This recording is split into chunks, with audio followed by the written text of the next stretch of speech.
No, no, no, no, no. This is not a show about hip hop.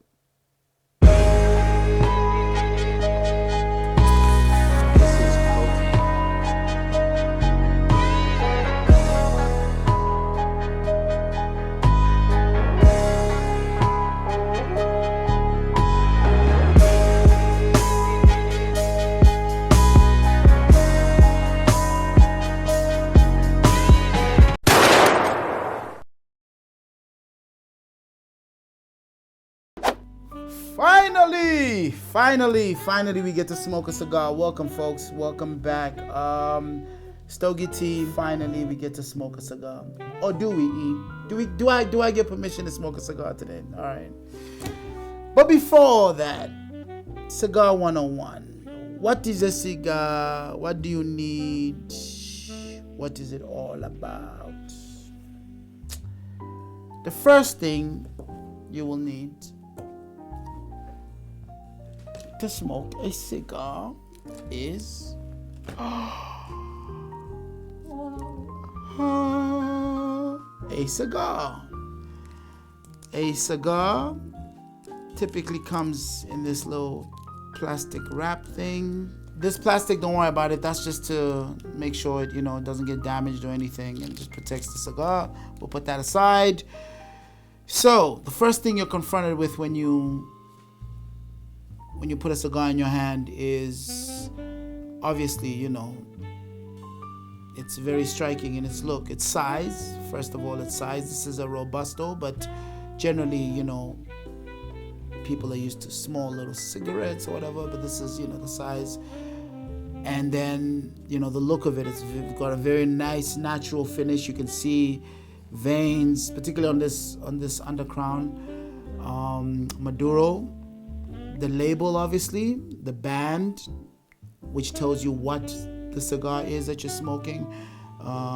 This one is from a company called Drew Estates. They make this cigar called the Undercrown. A Maduro basically tells you that, okay, there's another kind of undercrown. This one is called a Maduro with a darker leaf. That describes the kind of leaf that's on it, or that's the distinctive feature for this one. A cigar is typically is made up of four things, right? One is the first thing you're confronted with, which is the wrapper. The second is right in between this part and this part. It's called a binder. That's just to keep the leaf, which is the filler, the third part, intact. So it's filler, binder, wrapper. The binder is pretty much, you can't see it, but it's right underneath the wrapper and keeps the filler in place. The fourth part of the cigar is just, the little cap on the top. I mean, it's just usually stuck there with vegetable glues that are not fragrant or anything, colorless, odorless, and that's just to make sure that the flavor profile of the cigar stays intact and maintains its integrity. Again, that's just the ABCs: wrapper, binder, filler, cap. As we go on, we'll get into detail about every kind of cigar, every size cigar, every shape of cigar, size, but for now, I think just the beginning. So you will need a cigar if you want to smoke a cigar. Smoking causes ashes or produces ashes. You will need an ashtray, usually a cigar ashtray, which has a little finger hole here that's big enough for a cigar. You use those little cigarette ones, you'll struggle. Another thing is a lighter. A lighter. This is a butane lighter, blue flame butane lighter. The reason you want a butane lighter, preferably jet, is a couple reasons.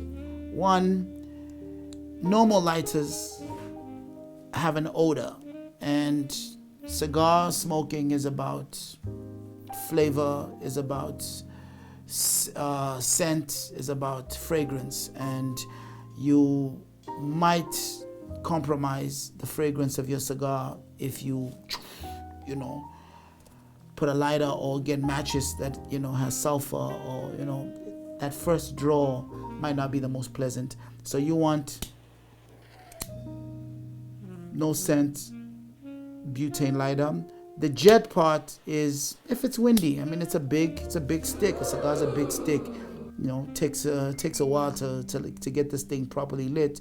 And if it's a windy day and you have your little big lighter and it's dancing in the wind, you struggle, as I have from time to time on E's boat. The most important thing, can't smoke it without this, is a cutter. This thingamabob is called a guillotine cutter. It has 2 blades on either end. And this is a crucial moment in cigar smoking, because if you don't want to, this cap over here on this undercrown has a double cap, which is incredibly useful. It has one over here. You'll see the shade here. It has one over here and one over there, right?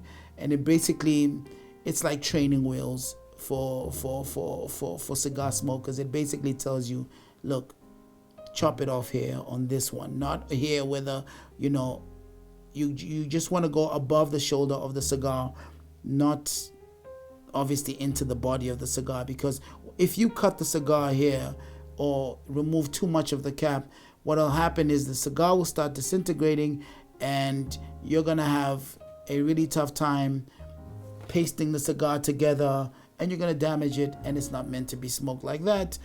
It's going to be an unpleasant experience for you, and you'll have little pieces in your mouth, little piece of tobacco in your mouth. What you want to do is just hit that little top edge right about here. Literally, that's why I really love this cigar. This undercrown is, particularly for the purposes of this video, it literally shows you, it goes, here, because it's double capped, it has a little shoulder line here where it says that's where you cut the cigar for the best experience. Now, there are different type of cutters we'll get into. There are different types of lighters we'll get into. I have this nice box of matches. I'm not sure these are cigar matches. I think these are more pipe matches, because they definitely have some an odor until, if you just let that burn off, then you can use it. I like it because it's nice and long, and I can, enjoy toasting my cigar. I really like matches. To me, they're a bit more tactile. The lighter feels like cheating too much for me.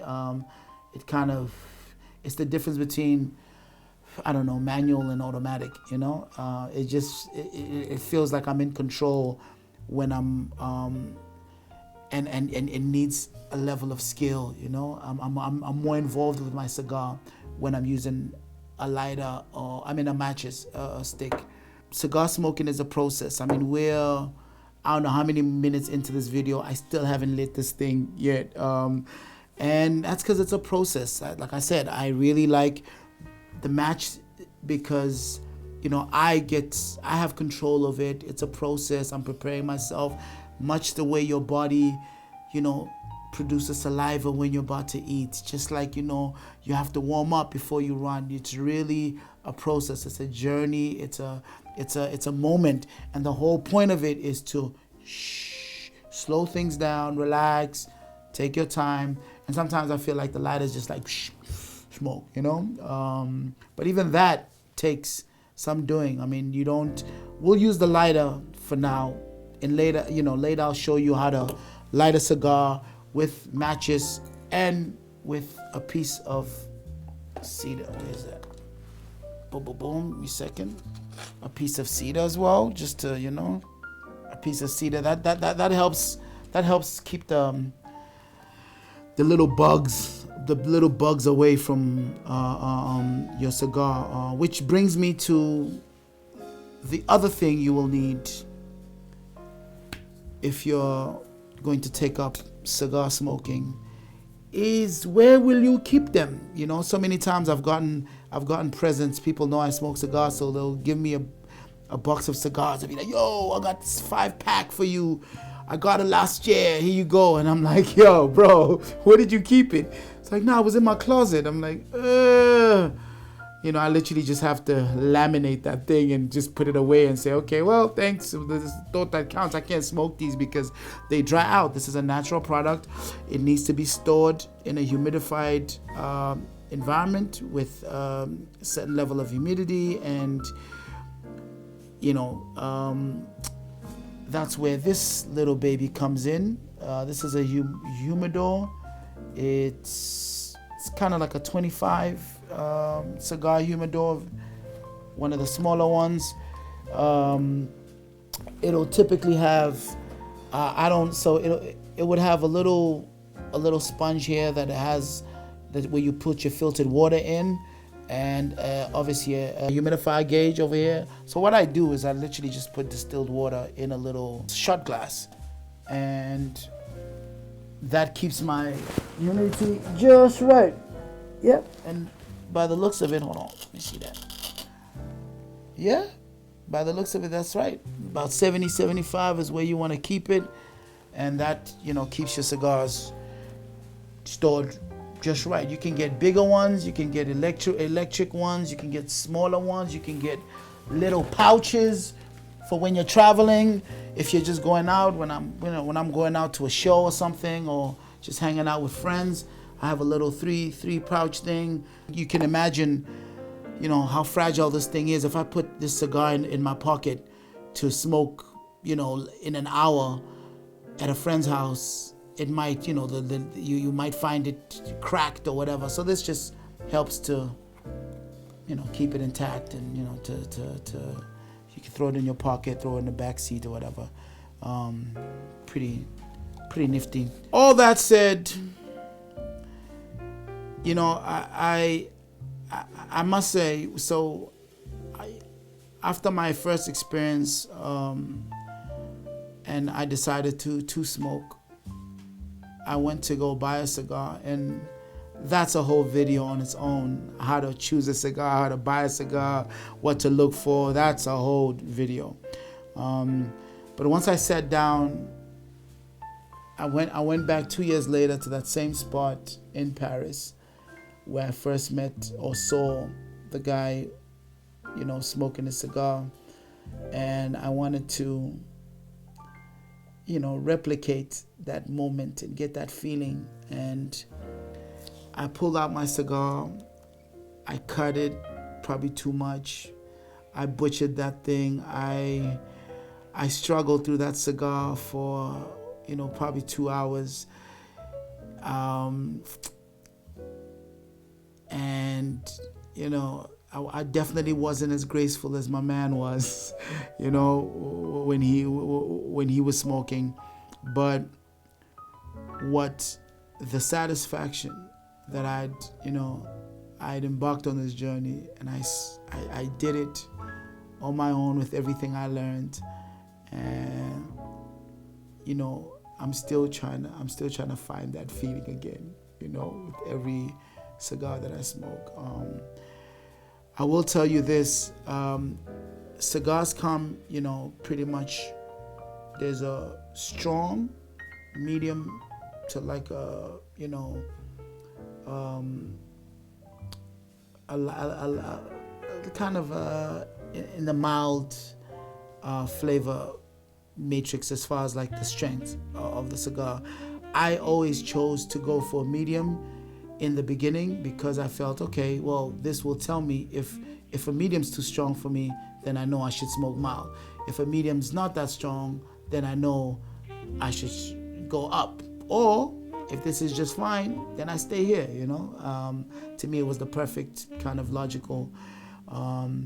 Also, you know, being an artist, there was some poetry for me in choosing my first cigar. I've always loved, Alexander Dumas' The Count of Monte Cristo. And so when I was in the cigar shop, I didn't know I knew that I wanted a medium cigar, but I didn't know which one. And when I just saw that label, Monte Cristo, it just almost chose me, And I think also, that brings into play the idea that it has to be meaningful to you, It's your experience, I can tell you, oh yeah, do this, smoke, do, but what's too strong for you. If it's not your thing. If that's not as complex. It's not as interesting to me. I need something with a little bit more body. But you can only know that when you. All right.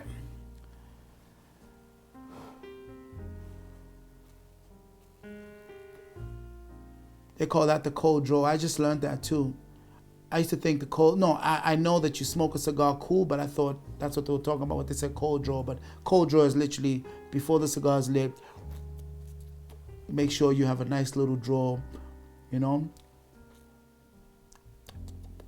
so it doesn't get clogged up, so the smoke doesn't, clog up, and it doesn't become a chore, You're not like, trying to drink milkshake through those new paper straws that they make now for the environment. I love the environment. I'm all for the environment. But honestly, that thing does not work. If you need 2 straws, imagine you walk into the store and they give you 2 straws. They say, bro, please take another straw because that thing's going to give out on you. That's not a great design. That's a bad design. Why are you buying these designs? I understand you got to save the environment, but why are you buying these designs?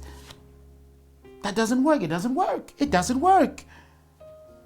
All right. Anyway. But yeah, so we're gonna light the cigar now, right? So you obviously want to see what you're doing. So you kind of angle the cigar towards you, light it up. You don't want the flame directly hitting the cigar because that'll just char the cigar and you get a lot of like just black burn, and it won't. What you want is like a nice red even burn.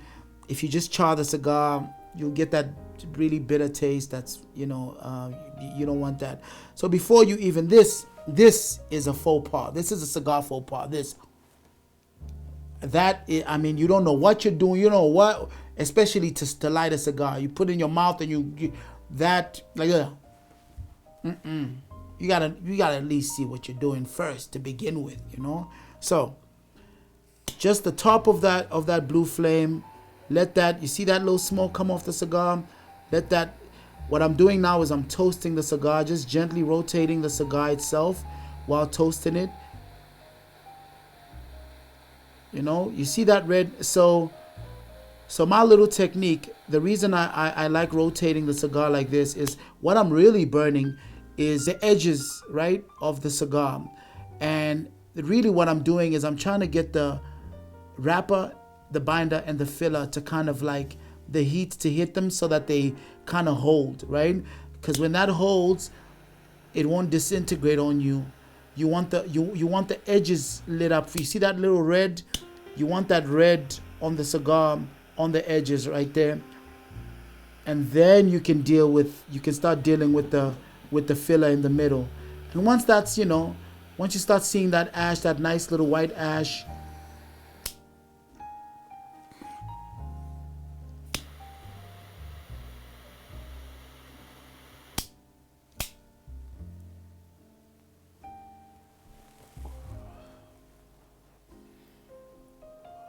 little blow at the end just to make sure it is lit, evenly lit as well. The first kind of draw really is the first time you're really confronted with the aroma of the cigar lit. You can always do a smell test when it's not lit, and like a cold draw test, but this is really the first sense of the cigar that you get. And these first few draws tell you immediately. If you don't know anything about the cigar, it tells you immediately, okay, this is strong. This is hitting me. This is like, depending on your palate. You know, a good some cigars have a journey to them. They really have a flavor journey to them, where you divide the smoke in thirds. So the first third, second third, and the final third, and they typically change. Like the flavor matrix of the cigar will change. You'll get, sometimes you get a little bit of more the spicy flavors in the beginning, and then as you smoke the cigar, you start getting, maybe it starts getting a little milder, and you start picking up more natural things like coffee or chocolate or leather or wood, or and usually when you get towards the final third, I love the final third, particularly for this cigar, because this cigar is, to me, it's kind of a medium to strong. It's a little strong for me, but I just love the construction of it. It's just so well constructed. One thing I've learned over the years is, as we said, cigars, in the other video, cigars don't make you cool. I like to smoke my cigar nude, without the band. I have a nice little collection of bands, so I like to keep the bands. This cigar is so well made, and the band, they have these nice little self-adhesive things that don't stick to the cigar, so you can, slightly gently remove it. And I like to smoke a cigar nude like this. I imagine this is how the roller, handed it in. The roller handed it in like this. It was like, yo, there you go. And to be able to look at it like this, and to enjoy every piece of it, without that without that band. And also, I think more importantly, I'm not trying to show off when I'm smoking. I'm not trying to be like, oh, yo, I got the most expensive, or I got the this cigar. I think there's something really, not humble, but decent about smoking a cigar nude. It just says, yo, for me, I know what I'm smoking. You can ask me what I'm smoking and I'll tell you, but I'm not gonna wear a big old sign and say, yo, this is the, sometimes I do it, sometimes I don't, but usually that's my rule. I like to smoke a cigar nude.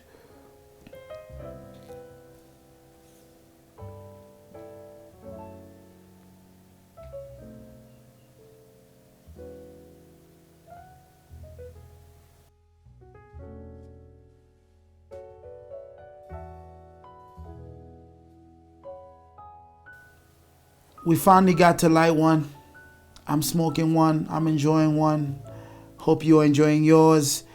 We'll get into more about, the etiquette of smoking, where you should smoke, where you shouldn't smoke, how you should behave, how you should not behave. I'm gonna enjoy the rest of the cigar. I hope you guys have a smashing day. E's pointing at me, reminding me, press the like button, hit the bell, subscribe. Stogie T, my pleasure.